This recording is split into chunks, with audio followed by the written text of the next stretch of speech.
Қазақстан президенті Қасым-Жомарт Тоқаев 2022 жылдың көктемінде жасаған жолдауында елдегі саяси реформаларды одан әрі жаңғыртуды, билік тармақтарын түбегейлі өзгертуді, азаматтардың мемлекетісіне белсене араласуына жол ашуды тапсырған еді. Бұл үшін ең алдымен Конституцияға бірқатар өзгертулер мен толықтырулар енгізу қажет болды және бұл бастамалар көп ұзамай жүзеге аса бастады.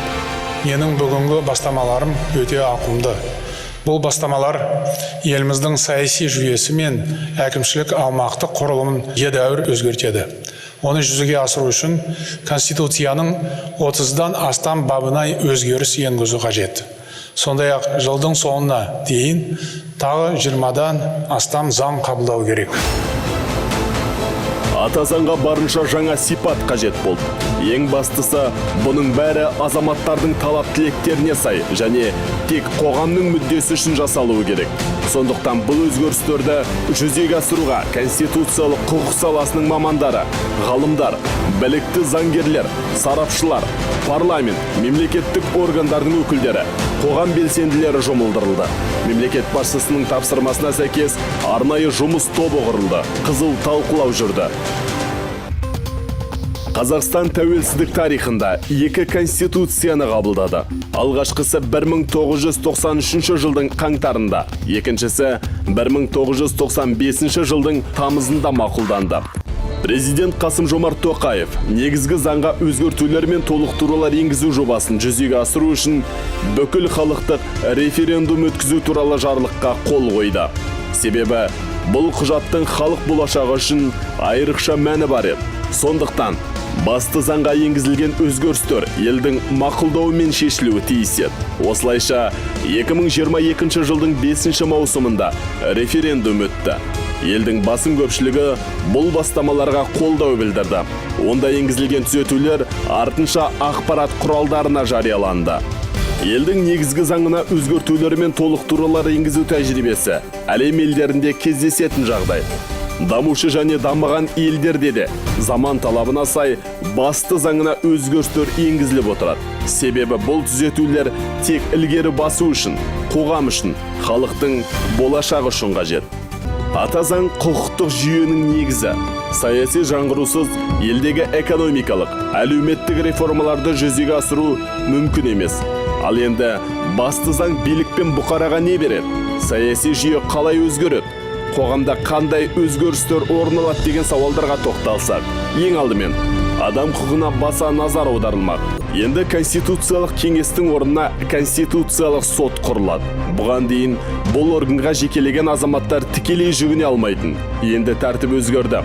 Азаматтар конституциялық құқықтары шектелсе және өзге инстанциялардан нәтиже көрмесе, осында шағымдан алады. Конституциялық сотта парламент пен президент жасақтайды. Ол ең алдымен тәуелсіз, объективті, дербес әрі бейтарап шешілетін орган. Жаңғырған Конституция қос палата құзыретіне де өзгерістер алып келмек. Мысалы, күні кешеге дейін мәжіліс заң жобаларын қарап, оны сенатқа жолдайтын. Ал бұл палата заң жобасын қабылдамаған жағдайда құжат кері қайтарылатын. Енді заң жобаларын тек мәжіліс қабылдайды, сенат тек мақұлдайды, ал заң жобасына қатысты түпкілікті шешімді бірігіп отырып қабылдайды. Әкімдерді тағайындаудың жаңа тәсілдері енгізілмек. Енді өңір басшыларын өңірдегі барлық мәслихат депутаттардың мақұлдауымен баламалы түрде тағайындау жоспарлануда.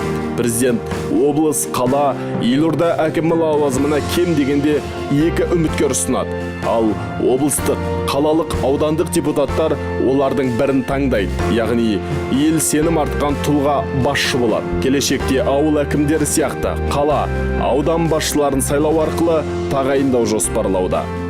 Қазақстан осылайша жаңа саяси реформалардың негізін қалауда. Ата заңда айрықша атап өтетін маңызды өзгерістердің бірі ел байлығына қатысты норма екенін айта кету керек. Конституцияға енгізілген өзгерістер саяси жаңғырудың соңғы сатысы емес. Алда онда енгізілген толықтыруларға сай жаңа заңдар қабылданады, жаңа ережелер енеді. Бұның бәрі елдің саяси архитектурасын түбегейлі өзгертуге бағытталған маңызды қадамдар. Конституцияға енгізілген түзетулер тәуелсіз Қазақстанның жаңа парағын ашуда. Бұның бәрі екінші республика, жаңа Қазақстан құрудағы маңызды белестердің басы ғана деуіміз керек. Ал бұл өзгерістер тек саяси жаңғыруға ғана емес, экономикалық, әлеуметтік дамуға, рухани, бір сөзбен айтқанда, жаңа кезеңге, жаңа дәуірге жол ашуы тиіс.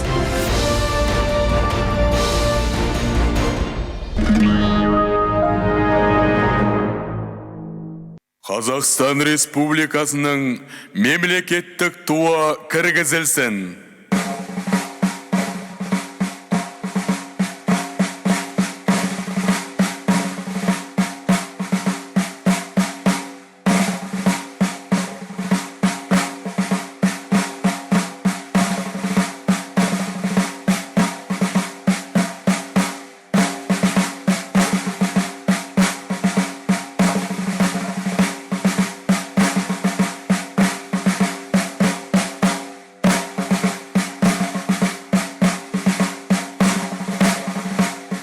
Қазақстан Республикасының мемлекеттік гимні.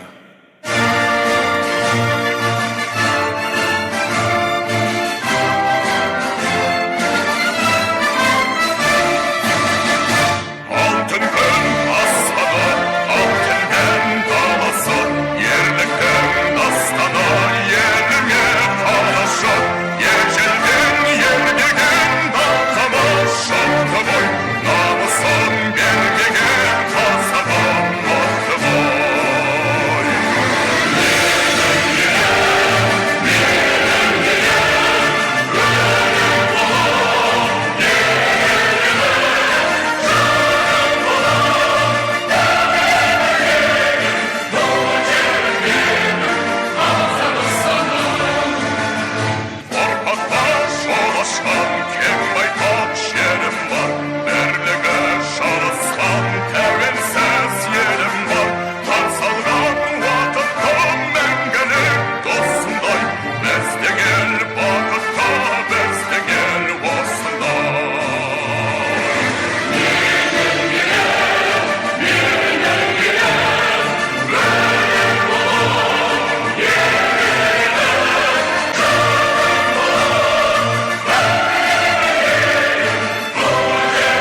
Армысыздар ардақты ағайын. Қайырлы күн қымбатты жиылған қауым. Дербес мемлекет құру қазақ халқының ғасырлар бойға аңсаған арман еді. 2,5 ғасыр бойы бодандықтың қамытын киіп, азаттықты аңсаған қазақ халқы тәуелсіздікке қол жеткізді. Қазақ елі демократиясы дамыған зайырлы құқықтық мемлекет. Ата заңымыз қабылданған 1995 жылдан бастап, еліміздің экономикасы өрлеп, табысы тасып, халықаралық беделі арта түсуде. Қолымызда тәуелсіздігіміздің көк туы, елтаңбамызда бар халықтың басын біріктіру, киелі шаңырағымыз, арманымызды алға апарар, қанатты пырақтарымыз биіктей берсін. Ай жарылқап күн туған, әулетіміз асып, дәулетіміз тасқан, Қазақстан Республикасының Конституциясы күніне арналған Айбары Асқақ Атазаң атты салтанатты кешімізге қош келдіңіздер. Ізгілік пен әділеттің белгісіндей, Қазақстан Республикасының Конституциясы күні мерекесімен құттықтау үшін сөз аудан әкімі Аманжол Сақыпұлы Оңғарбаевқа беріледі. Қадірлі жерлестер, ардақты ағайын, сіздерді Қазақстан Республикасы Конституция күнімен құттықтауға рұқсат етіңіздер. Еліміздің ата заңы жаңа Қазақстандағы жетістіктердің берік кепіліне айналды. Уақыт машинасын кері ұшқан құстың қанаты талатын қазақ даласы, ежелден ескінің жолын, көненің көзін қастер тұтқан халықтың сүйікті ата мекеніне айналғанын аңғарамыз. Тентегін тезге салған ұлт тәрбиесінің бір ұшы заманында Қасым ханның қасқа жолымен Есім ханның ескі жолына жалғасты. Ұрулы елдің жігін талдап, жібін біртінге байлаған әз тәукенің жеті жарғыста тұтас халықтың мызғымас тұғырнамасына айналғанын тарих айғақтайды. Ол ескі жолдың сүрлеуімен жалғасқан ата заң бүгінде егемен еліміздің дербестігі мен саяси тұрақтылығын сипаттайтын тарихи құжатқа айналып отыр. Заң мемлекеттің 9 қабат тор көзді сауыты деп бағалаған Шерхан Мұртаза пайымында еліміздің мызғымас тұғырнамасы ата заң екені алға тартылады. Өйткені ондай мемлекетіміздің барлық құрылымдарының, жеке азаматтардың, ұлт пен ұлыстардың мәртебесі айқындалып, мақсат міндеттері көрсетілген. Біз құқықтық жүйенің орнығуы арқылы мемлекетіміз экономикалық өсімге және қоғамның әл-ауқатының артуына қол жеткізіп, тұрақтылықты және бейбітшілік пен келісімді қалыптастырдық. Құқықтық реформалардың жиынтығын саралайтын жаңа саяси тегеурінді төлқұжаттың өзін-өзі басқаруды дамыту, әлеуметтік жаңғыру сынды жаңа мәнге ие болуы ең алдымен халықтың өмір сүру деңгейін одан әрі ұлғайтуға бағытталады. Сол арқылы ата заң сыртқы саясаттағы жүйелі бастамаларды жүзеге асырып, Қазақстанның халықаралық беделінің ұдайы өсуін қамтамасыз етіп келеді. Ата заңның қағидаттары мен нормаларын ұстану, конституциялық құндылықтарды қорғау әрбір азаматтың құрметті парызы мен қасиетті міндеті. Әділ заң тірегің деген Жүсіп Баласағұн қоғамның өркендеуіне қарқын қосып, Қазақстан халқының бірлігіне жол берген ата заңда бекітілген республикамыздың тұғырлы қағидаттары бүгінде өзінің өміршеңдігін дәлелдеді. Ынтымағы жарасқан Қазақстанның қарымды істері бүгінде әлем жұртшылығы үшін үлгі өнегеге айналды. Мұның өзі біздің ата заңымызда бүкіл адамзаттық құндылықтар мен өркениеттік игіліктердің барлығы қамтылғанын айғақтайды. Ел президенті Конституцияның сенімді кепілі бола тұра, адам мен азаматтардың құқықтары мен бостандықтарын қорғауға, заң үстемдігін қамтамасыз етуге құқықтық мемлекет құрудың бағытын берік ұстанып келеді. Осы қағиданы басшылыққа алған біз де ауданның экономикалық әлеуметтік ахуалын еселеп, игілікті ізденіс жолындағы ұтырлы бастамаларды жүзеге асыру үшін аянбай еңбек етуіміз керек. Өздеріңіз білетіндей, бүгінде ауданның қай саласында да болсын оң өзгерістер қалыптасып келеді. Өнеркәсіп пен қаржылық саясатты немесе ауыл шаруашылығын әлеуметтік ахуалда алсаңыз да тұрақты даму тенденциясы қалыптасқанын аңғарамыз. Бұл баянды бастамалар мен кешенді жобалардың жемісін еліміз көруі керек. Қазіргі таңда еліміздің ең маңызды саласы білім мен денсаулық. Осы екі салада оң өзгерістер бар. Қазіргі таңда ел президентінің 2025 жылға дейін 3 ауысымдық және апаттық жағдайдағы мектептерді жою жөніндегі тапсырмасына сәйкес Арал ауданында 2023-2025 жылдар аралығында 10 мектептің құрылысын салу жоспарланған. Қазіргі таңда жоба сметалық құжаттар әзірленіп, сараптамадан өткізілген Сапақ, Жалаңаш елді мекендеріндегі 2 мектептің мәселесін шешу жұмыстары жүріп жатыр. Бұдан бөлек Ақшатау мектебінің құрылысы жеке кәсіпкер мен мемлекеттің арасындағы келісімге сәйкес шешімін тауып, құрылыс жұмыстары аяқталды. Қыркүйекте білім күнінде пайдалануға береміз. Тоқабай ауылындағы мектеп ғимаратында негізгі корпусының құрылысы аяқталды. Алдағы күндерде демеушілер есебінде мектеп құрылысын толық аяқтау жолдарын қарастырамыз. Бұл біздің екі елді мекендегі мәселенің шешімін тапқан деген сөз. Жайлы мектеп ұлттық жобасы аясында Аралда және Сексеуіл кентінде іргелі білім ошағының ғимараты салынып, келер жыл аяғына дейін табыстауға, құрылыс жұмыстарын табыстауға болады деген сөзіміз. Денсаулық сақтау саласында да жаңалықтар бар. Мәселен, аудандық аурухананың жанына қосымша Жапсаржай құрылысының жоба сметалық құжаттамасы мемлекеттік сараптамадан өтті. Бұл Жапсаржайдың ішінде МРТ және ангиограф қондырғылары болады. Қазіргі таңда жұмысын бастаған кардиология мен инсульттық бөлімшелер осы Жапсаржайға көшіріледі. Оған қоса аудандағы жұқпалы аурулар бөлімшесінің ғимараты ескіруіне байланысты жоба сметалық құжаттамасы әзірленіп, мемлекеттік сараптамаға өткізілген болатын. Қазіргі таңда осы екі жобаны біріктіру жөнінде тиісті министрлікке өтінім жолдап, жалпы құны 4 миллиард 323 миллион теңге болатын қаржының құрылыс жұмыстары мақұлданғанын сіздерге жеткізгім келеді. сәтін салып жатса, қаржысы бөлініп, келер жылы көктемде бұл саладағы ауқымды құрылыс басталатын болады.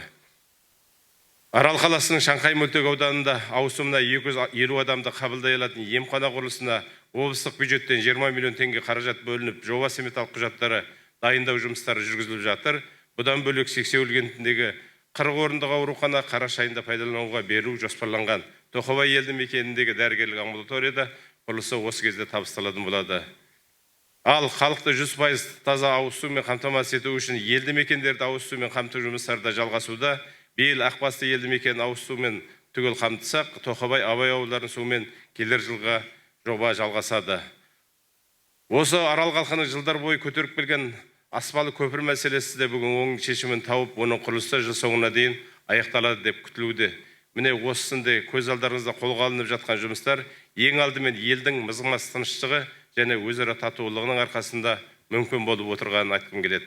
Біз халық сенімін ақтау үшін ата заң айқындап берген негізгі қағидаларды басшылыққа алып, елге қалтқысыз қызмет ете береміз. Қадірлі ағайын, халқымыз бірліксіз істе береке жоқ деген. Береке бірлікте ең басты құндылық санайтын еліміздің салмақты саяси құжатына айналған Конституция күні тағы да құтты болсын. Баршаңызға мықты денсаулық, амандық, саулық, молшылық, ашық аспанмен отанымыз Қазақстан Республикасының гүлденуін тілеймін. Жылдан жылға біздің басты құндылықтарымыз, тәуелсіздігіміз және оның орнықты дамуына негіз болған ата заңымыз нығая берсін. Әр шаңырақта құт береке, ырыс пен ынтымақ тілеймін. Ел іргесі аман, келешегіміз кемел болсын. Қадірмен ағайын, ел болашағына сенген, өркениет көшіне ерген, марапаттауға лайық ел азаматтары бар. Қазақстан Республикасы Конституциясы мерекесіне арналған марапаттау рәсімін бастаймыз. Облыс әкімінің алғысымен Ықыласов Аралбай Қаршығаұлы марапатталады. Арал аудандық электр торабының автокран жүргізушісі.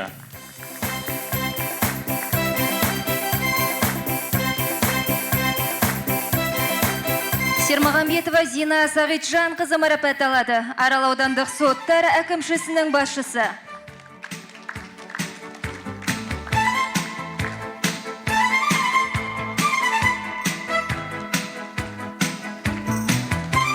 Жетпісбаев Серік Сайлауұлы марапатталады. Арал аудандық прокуратураның аға прокуроры.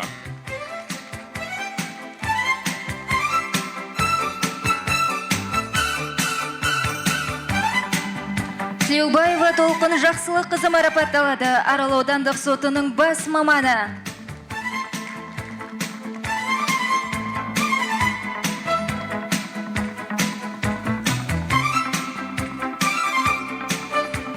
Аманжолов Жұбаныш Аманжолұлы марапатталады. Жеке кәсіпкер.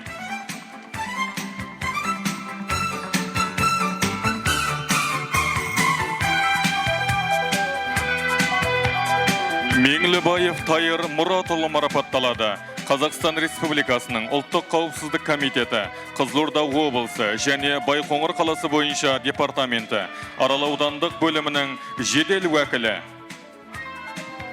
Нұрғазиев Ұзақбай Өмірбай ұлы марапатталады. Арал Сарыбұлақ топтық су құбыры өндірістік бөлімшесінің жүргізушісі.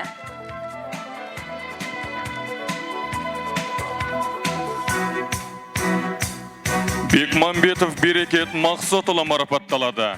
Арал ауданының полиция бөлімінің жергілікті полиция қызметі бөлімшесінің ұйымдастырушылық аналитикалық жұмыс тобының инспекторы, полиция капитаны.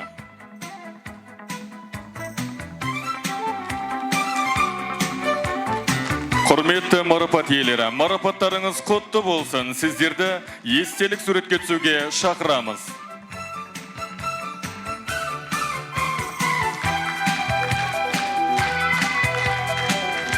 Құрметті марапат иелері, орындарыңызға жайғасуларыңызды сұраймыз.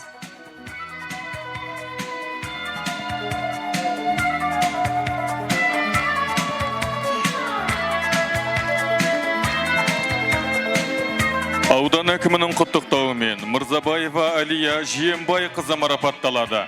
Арал аудандық көп бейінді орталық ауруханасының дәрігер кардиологы.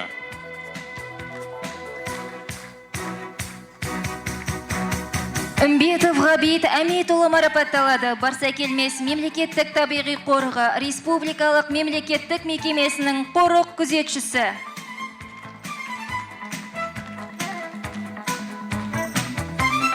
Қуанышев Нұржан Сабыржанұлы марапатталады.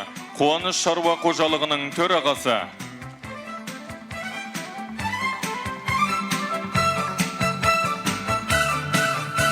Қаниев Мағжан Сабырұлы марапатталады. 102-16 әскери бөлімінің әскери қызметшісі, қатардағы жауынгер.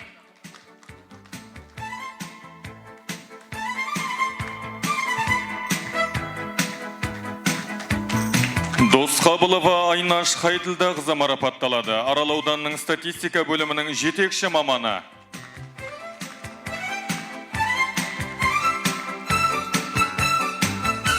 Елеуов Әнуарбек Усайынұлы марапатталады. Қызылорда облыстық адвокаттар алқасының адвокаты.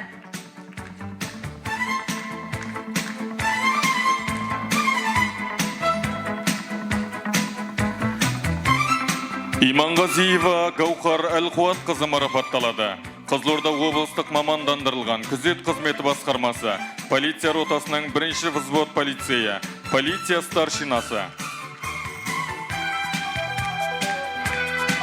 Жакебаев Аманжол Таңатарұлы марапатталады. Арал ауданының номері 3-ші мамандандырылған өрт сөндіру бөлімінің бөлімше командирі.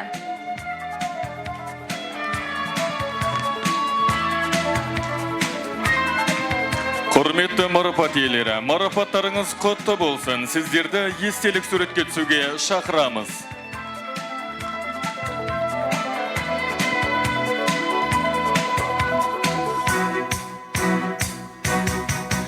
Марапат иелері, орындарыңызға жайғасуларыңызды сұраймыз.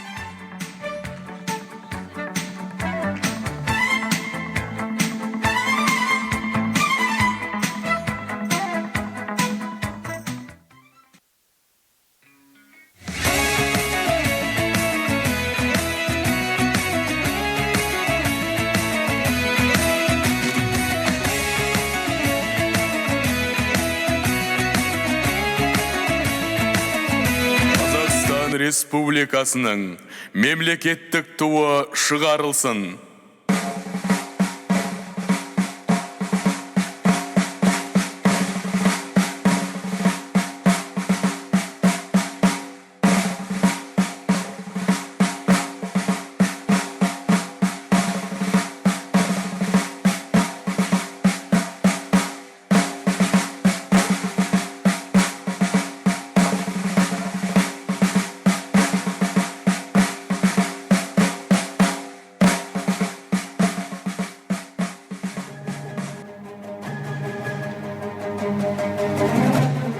Шаттық шырайымыз көп болсын, құрметті ағайын. Ата заңымыз айбарлы, тәуелсіздігіміз еңселі болсын. Мереке құтты болсын.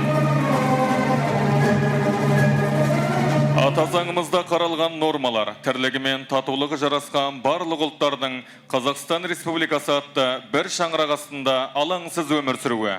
Кемелді Конституция елімізді мекендеген ұлттар мен ұлыстардың ұдайы бірлікте болып, берекелі өмір сүруінің кепілі. Қазақстан Республикасының Конституциясы кемел келешекке бастар нұрлы жол. Конституция қуатты мемлекетке айналуымыздың алтын арқауы.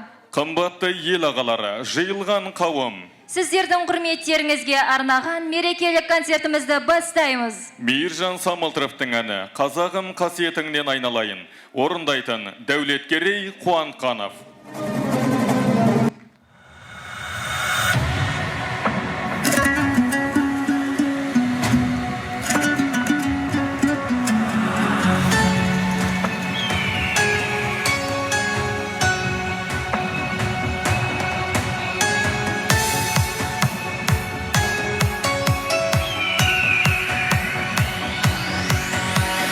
Ұлы дала сарыны жетелеген саноғым, рухы мықты қайсарлы өшпей тоғын жалына. Қазақ деген бір ел бар, қолдап жүрген тәңірі, дари-дари-дей. Талай биік додадан намысын еш бермеген, талай қиын шыңдарға талмай қанат өрлеген. Биік жаудың барысы алтын ордан аргышы алға қолын сермеген. Ай, туған жерім ай, думан белем ай.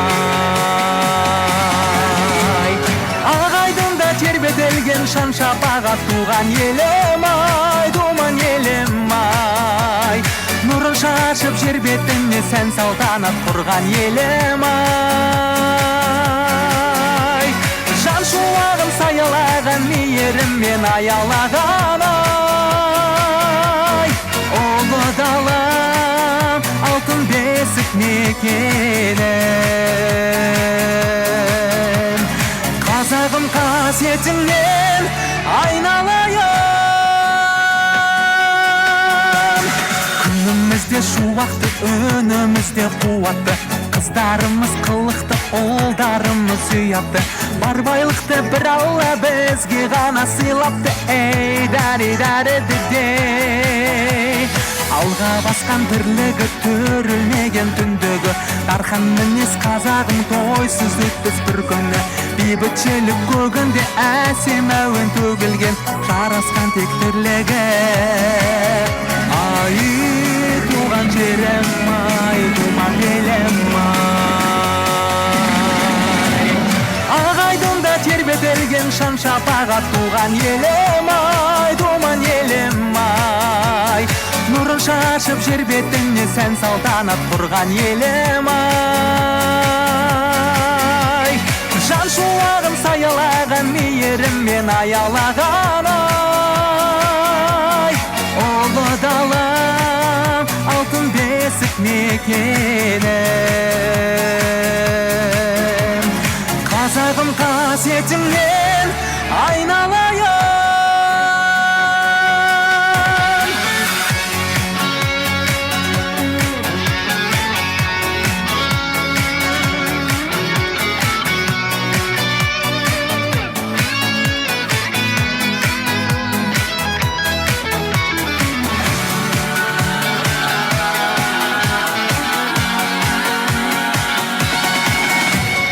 Ағайдында тербетілген шан шапағат туған елім ай, думан елім ай.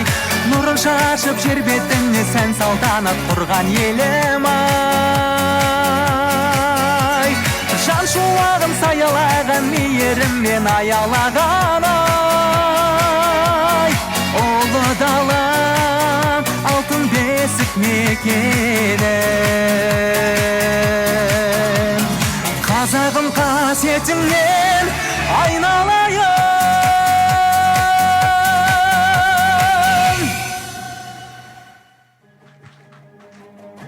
Бей шалқыма сахнада Жұлдызай би тобы жетекшісі Жұлдызай Азнабаева.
Жыршы термешілер шоғыры сахнада Ғанибек Өмірзақов, Айна Тұяқова, Асқар Жоламанов, Айнұр Сүйеуова. Құрмет қошеметпен қарсы алыңыздар.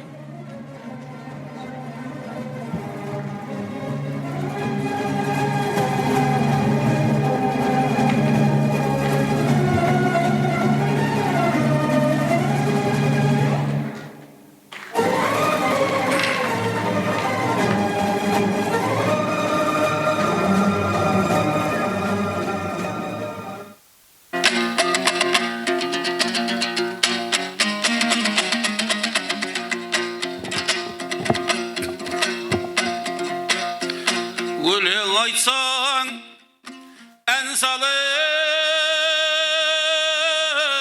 қалған бір ұят тыңдасын. Төрелік келсе алдыңа, өлсең де айт турасын. Жалтарып кетпе сәл жерде, жұмысың бітіп тыңдасын. Қайта келмей орнына, о алмаста қылыш сындасын. Жолдас болсаң жаманмен, ашылмай даудан бір басың. Ата-ана деген ұлықты өлгеніңше сыйларсың. Жаман деме жарыңды, Құдай жұптау қылғасын. Сүйгені сұлы әркімнің арасы содан жаңғасын. Десте бермейді ау кей жаман, шайға бір терлеп қанғасын.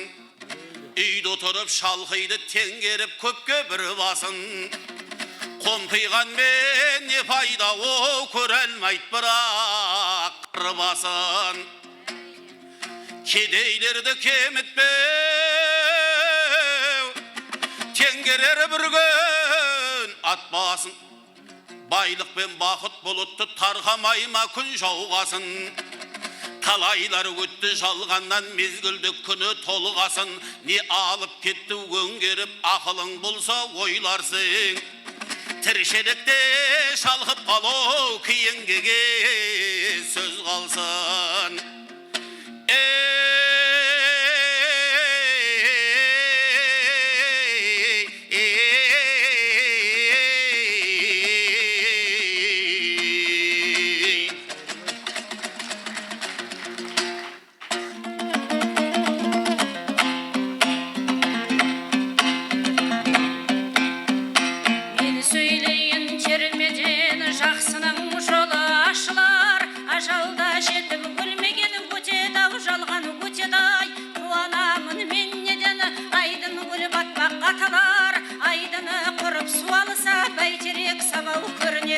Жапырақ түсіп қуарса, біраз ғана сөйлеген жақсылар сөзім мұнасой. Арғымақ мініп не керек, артынан жабы жеткен соң, ағайын туған не керек, аңлысап күнайы өткен соң. Қазал тілім сені сөйле, қызығыңдай ел көрсін, ажалы қуып жеткен соң. Айт дейтін баласыз қайда, сын айтатын біз қайда, бір төбенің басына тағы бір салып кеткен соң. Құлағың сал жақсылар, жақсылыққа дәулетің өршеленіп жеткен соң. Балалық оны жасыңыз балғында өскен құрақтай, 20 деген жасыңыз ағыптау жатқан бұлақтай, 30 деген жасыңыз жарды ойнаған ұлақтай, 40 деген жасыңыз ертеуде тұрған құраттай, 50 деген жасыңыз ол да бір үлкен белекен, 60 деген жасыңыз арқыраған күн екен, 70 деген жасыңыз жетім қалған күн екен, 80 деген жасыңыз сергелден өткен түн екен, 90 деген жасыңыз ажалға таяу маң екен. Сонымен арман қаратау, өмірде сүру ой жоқ екен.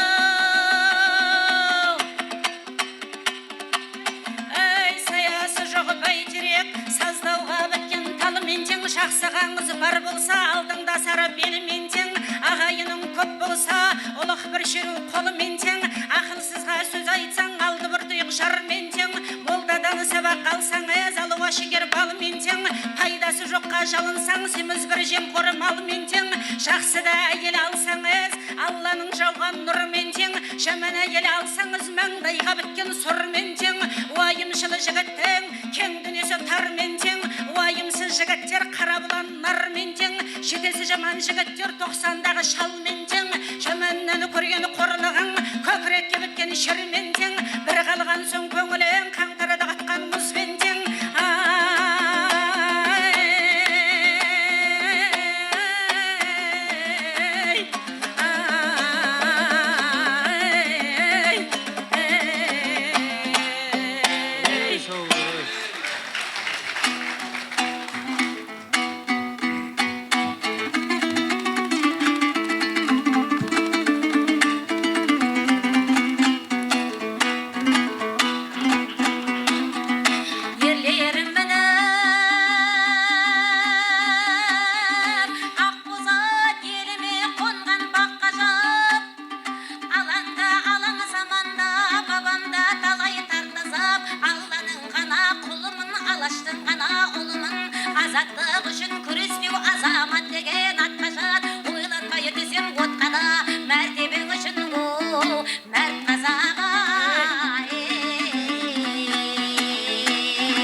Қаратау қорғаны қалыбым, сыр елі алаш анасы, осқын боп келген қазаққа болған келім панасы. Қандырған шөлін қалықтың, еділмені ертіс жағасы, татулық сыйын ұсынды алаштың алы баласы.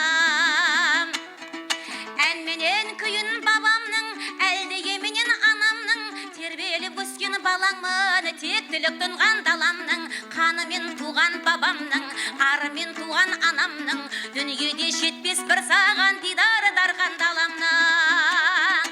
Аққу құс болар көлдегі, көл бетіндегі киесі, жусаны шыпар белдегі, жер бетіндегі иесі. Қазақтай елміз қаламат, көңіліңді тербір күй қоса. Ағайын бізге аманат, Алланың берген сый қоса.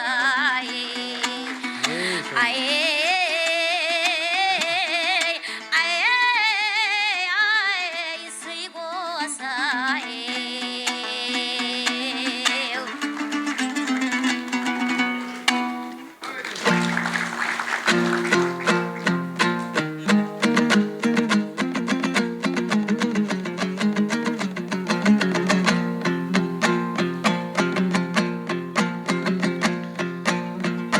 Бұлбұлдың сесі сұлу, бойы қораш тотының, ақыл зерек көрсең тобаштырнаның, өзі көкте үні зарлы сайрайтын тау мекен деп барсан дұғаш.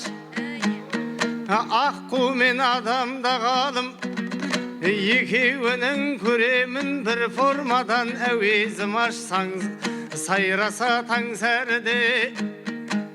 Тұйғын тауда жай жатар, жайсындағы үйрек ұшпас. Сіңірлі төрт білек ай жолбарыстың, қабыланның толғасы бірдей. Ізен баспасың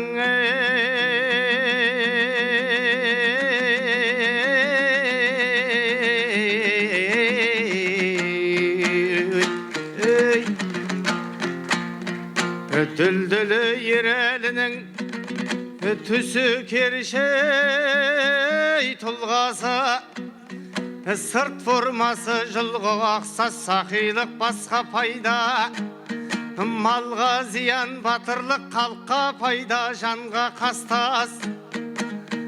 Көктемде күн жаумаса, көк шықпайды, қаңтарда қараз болса, дария таспас, адам кем ақылын сірі. Азға санап білсе де білмегенге бір таласпас. Өзімде ондай мінез жоқ демеймін, болғанда байғоныс тас батыр бастас, алдыңда артық кемдей. Айтысар жат туысқан түбі бірге дос санаспас.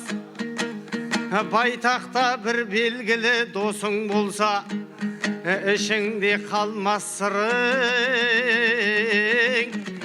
оған ашпасың.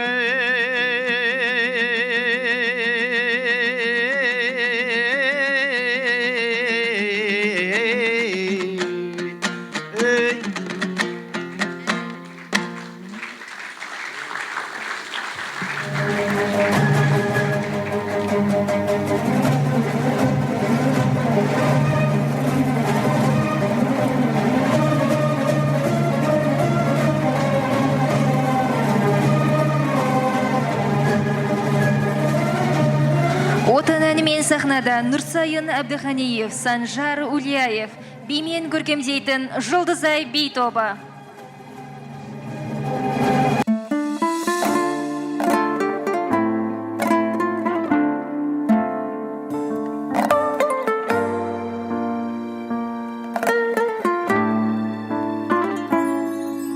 Мен отанның түнін сүйем, күнін сүйем. Ағын дүзен асқартау гүлін сүйем. Мен оның қасиетті тілін сүйем. Мен оның құдіретті үнін сүйем. Отан, отан, бәрінен биік екен. Мен оны мәңгілікке сүйіп өтем. Отан, отан, қасиетті тілін сүйем. Мен оның құдіретті үнін сүйем. Отан, отан,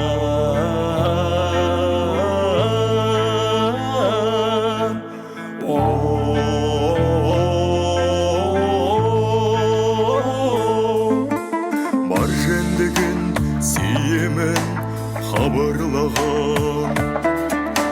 Бәрі маған отан деп сыбырлаған. Жаным менің кеудемді жарып шыққан. Қостырғайы бұл оның шырылдаған. Отан, отан, бәрінен биік екен. Мен оны мәңгілікке сүйіп өтем.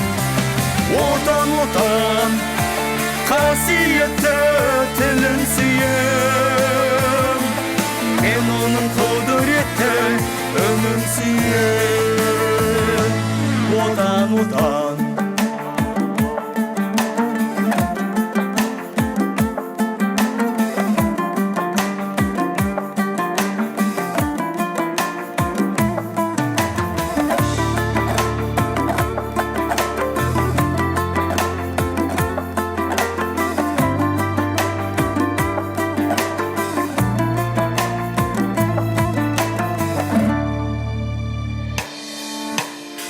отан, отан, отан, отан, бәрінен биік екен.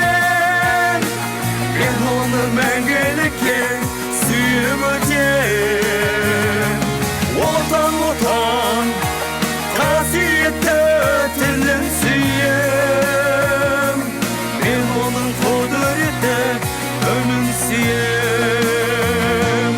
Отан, отан,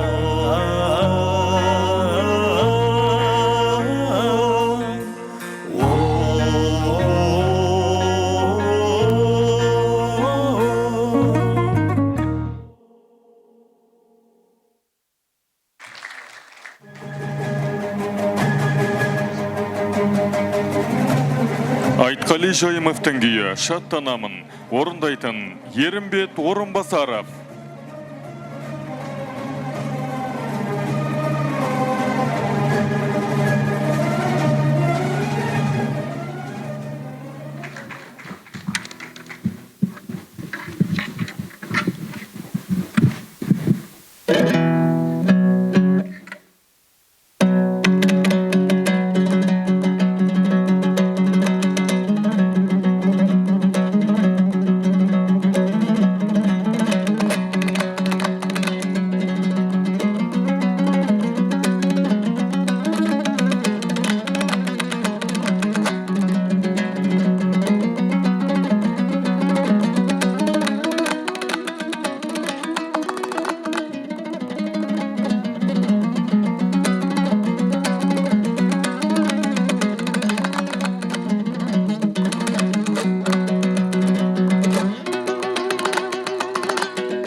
Серіков, Ризаман елім саған, орындайтын Гүлнұр Жұмағалиева, Жанкелді Сақтағанов.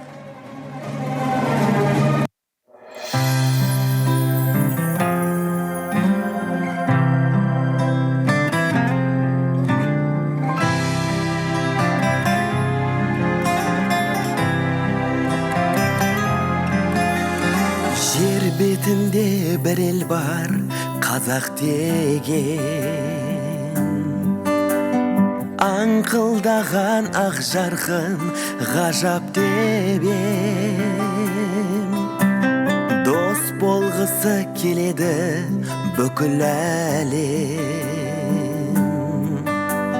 Тарам құстай қайсарлы азат делмен. Мәңгі оранымсың, айтар жыр әнімсің. Ризамын елім саған. Өшпес жыр әнімсің, көшпес тұрағымсың. Ризамын елім саған.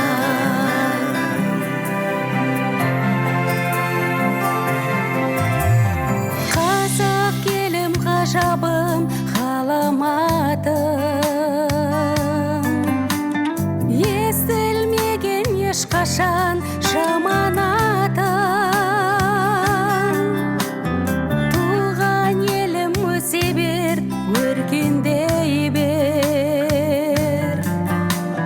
Бабалардың арқалап аманатын.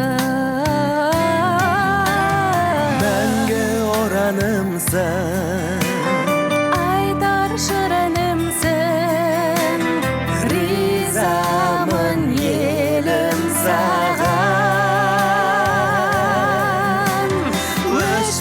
жыр әнімсің, көшпес торағымсың.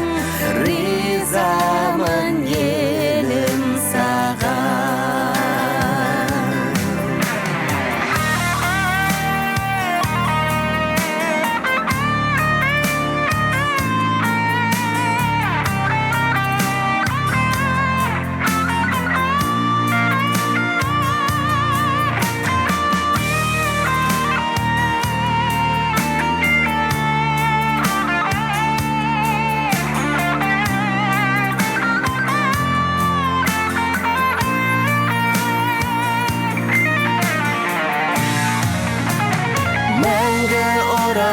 сағамсың, айтар жыр әнімсің. Ризамын елім саған, өшпес жыр әнімсің, көшпес тұрағымсың. Ризамын елім саған, мәңгі ұранымсың, айтар жыр әнімсің. Ризамын елім саған, өшпес жыр әнімсің, көшпес тұрағымсың. Ризамын елім саған, ризамын елім саған.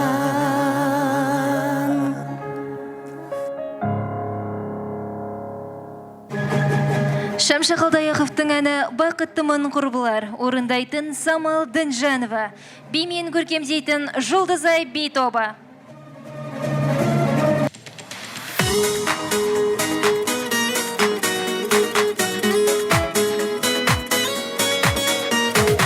Әдептен аспаған, арманға бастаған, жан-жағым дос құрбы, жан-жағым жақсы адам. Шаттықтың нұрын шашып жанарыңнан, билеймін ырғатылып саламын ән, саламын ән.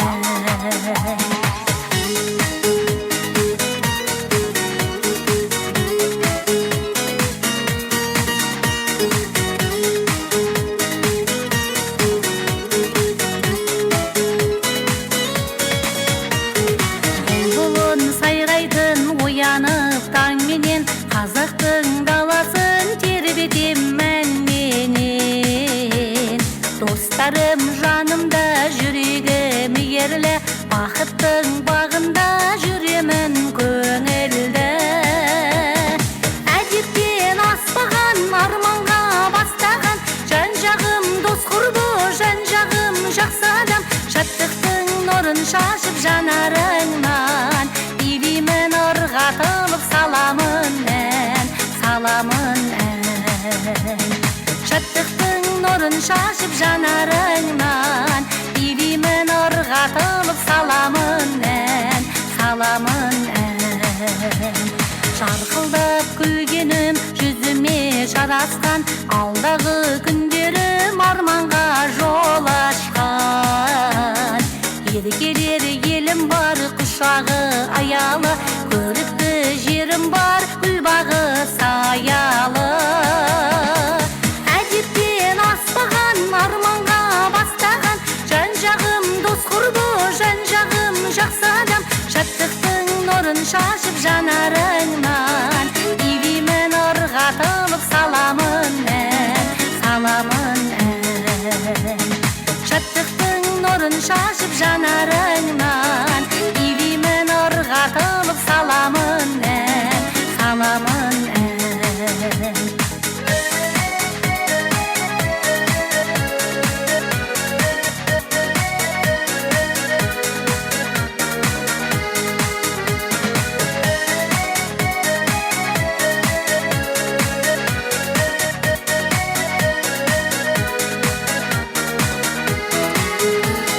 Қырмызы гүл болып жайқала беремін, далама күн болып сәулемді төгемін.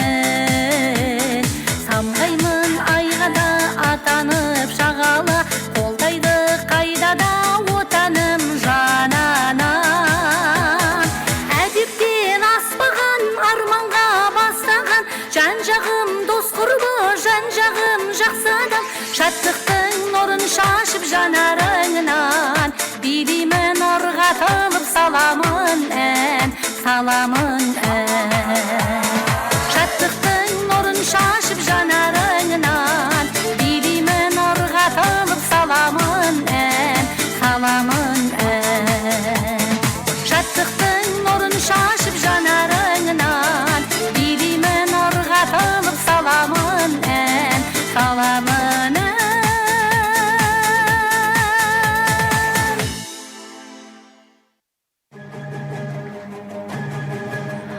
Мұратбек Тәжіғұловтың әні «Бұл біздің жер» орындайтын Дәулет Тастыбаев, Қадыржан Алмағамбетов, Дәулет Сейілханов.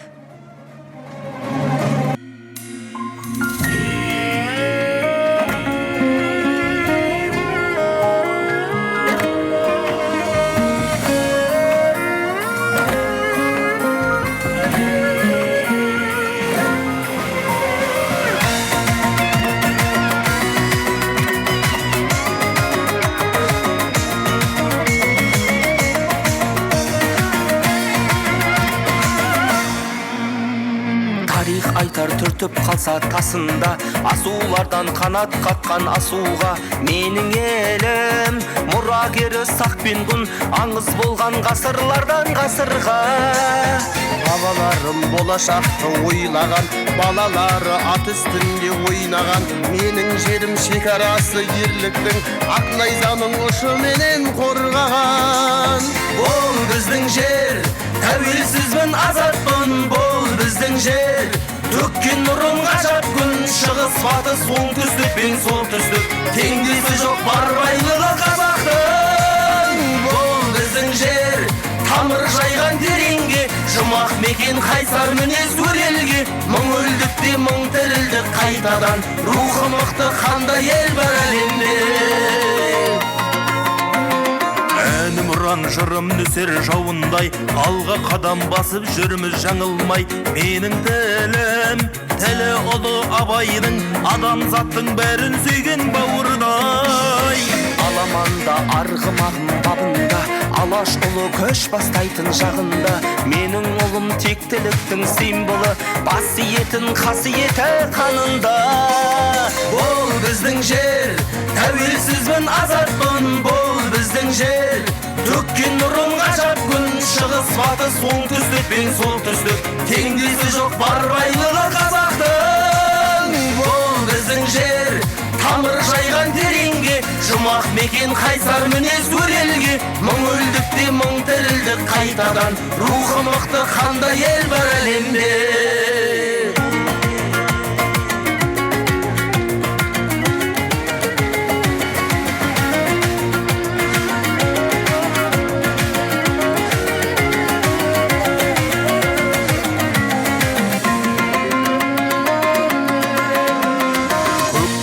Ұрпағымыз айбарлы, көкбөрінің намысы бар қайраулы. Көк туымыз көкпенен тұр таласып, көптің үйі ақиқатқа айналды. Қаратаудың биігінде асқағым, Қаратауға қарашы бір қасқағым. Біздің дала, біздің қала, біздің жер, біздің уақыт келді замандастарым. Бұл біздің жер, тәуелсізбін азатпын, бұл біздің жер. Төккен нұрын ғажап күн, шығыс батыс оңтүстік пен солтүстік, теңдесі жоқ бар байлығы қазақтың. Бұл біздің жер, тамыр жайған тереңге, жұмақ мекен қайсар мінез өрелге. Мың өлдік те мың тірілдік қайтадан, рухы мықты қандай ел бар әлемде.